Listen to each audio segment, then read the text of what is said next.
Hi everyone! In this tutorial, I'm going to show you how to assemble my botanical gift tags. This is a set of 6 designs, 3 leaf designs and 3 floral designs. And the set includes 6 gift tags, 6 blank cards, an envelope, and matching stickers to seal your envelope. This is an easy, straightforward design, but I just want to go over a few things to make the assembly a little easier for you. In your downloaded folder, you will see 3 more folders like this. In this blank cards folder, you'll find these 6 designs. There are 3 leaf designs and 3 floral designs. And to create a card, you'll need to glue one of these designs onto this blank card here, which we'll do shortly. In the gift tags folder, you'll find the same 6 designs in this gift tag format with the holes here for your ribbon or string. And just like the blank cards, to make a gift tag, you'll need to glue one of these onto this blank tag here. And finally, if you open up the envelope folder, you'll find 2 more folders like this. The envelope has fold lines in it, and I've prepared my files for Cricut users because of the way you have to prepare the fold lines in Design Space. So if you have a scoring tool, you will use the SVG file in the folder labeled Yes Scoring Tool. And if you do not have a scoring tool, you will use the file in this folder labeled No Scoring Tool. Here is the Yes Scoring Tool envelope file. You'll also find these 6 stickers here which you can use to seal your envelope, and each of these match the 6 designs. If you use the Yes Scoring Tool file, you will need to ungroup these fold lines from the envelope, then select them and change them in the Operations menu from Basic Cut to Score. And then just remember to attach them before you cut. This will allow your machine to recognize the dashed lines and use the scoring tool on those lines. If you skip this step, your machine will cut the fold lines as solid cut lines and your envelope will be ruined, so make sure you do this step. If you use the file in the No Scoring Tool folder, you do not need to do anything other than the usual attach function before you cut. I have prepared these fold lines so that your machine will cut them as dashed cut lines. And that's it for the folders. Now let's move on to assembly. These designs have very intricate cuts, so just be careful when you're removing them from your cutting mat. I like to use an X-Acto knife to help lift the card off the mat to prevent any tearing. And you'll probably need to do some weeding with some of the cards because of how small the cutouts are, like this one.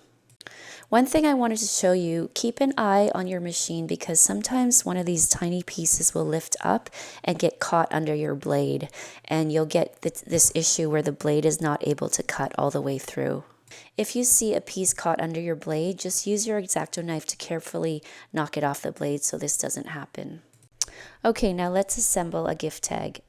I'm using my favorite gold cardstock, which I'll link below. I love this paper. It's the perfect gold and so shiny, and it really cuts well. It is a heavier cardstock. I would guess it's about 100 pounds.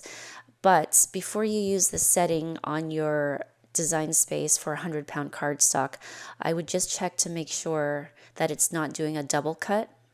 I created my own setting where I increased the blade pressure so I wouldn't have to do a double cut.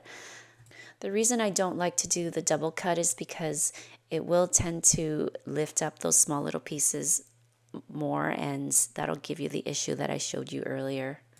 So all we're going to do is glue this piece onto the back piece like this. For this project, I'm using regular glue rather than the tacky glue that I normally use because it dries slower, so it allows me to move the card around even after I've placed it onto the back piece. So here I've placed some glue into a small bowl, and I'm going to cover this backside with my glue using a small paintbrush. And you don't need to completely cover every millimeter, just make sure you cover the edges.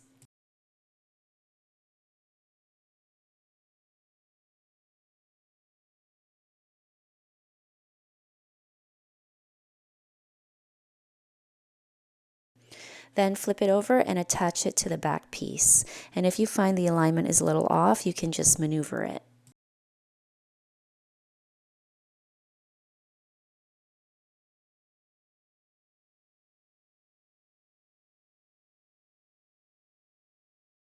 Now let this dry, and I'm going to show you one of my favorite things about this gold paper. Once your glue is dried, you may find little spots of glue on the gold surface. And here's the magical part. You can simply wipe the glue off with a damp paper towel. And that's all I'm doing here. Just gently go over all the glue spots. Then if you leave some water spots, just make sure to wipe those dry. And now you have a perfect looking gold tag. Now for the blank cards, you're going to create them the exact same way. Here I'm using regular cardstock for my top piece. For cardstock, try not to get glue spots on the top side too much because it's not as forgiving as the gold paper. However, if you do get glue on it, you can carefully scrape it off with an X-Acto knife. Of course, there's a limit to how much you can scrape off before you damage the paper, so just be careful when you do this. And now moving on to our envelope. Here's my envelope cutout. Notice one of these tops is sharper than the other, so you want the sharper one to be at the top like this, because this flap is going to be the flap that closes your envelope. So first step is to make all your folds.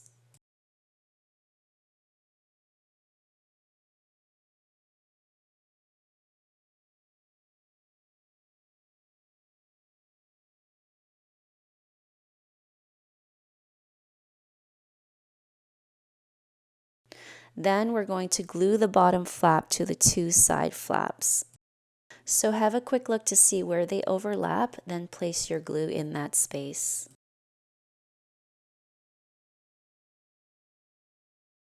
Now do the other side. And then bring the fold up and attach.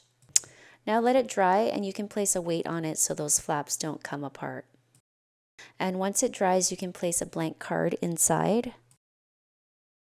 Gift cards will also fit into this envelope as well. And now to close the envelope, you can use one of the 6 stickers that I've included. Each sticker matches each of the designs, so here is the sticker for this design. And you can use glue or double-sided tape to attach the sticker. And that's it, guys. Thanks so much for following along. I hope you enjoy this one.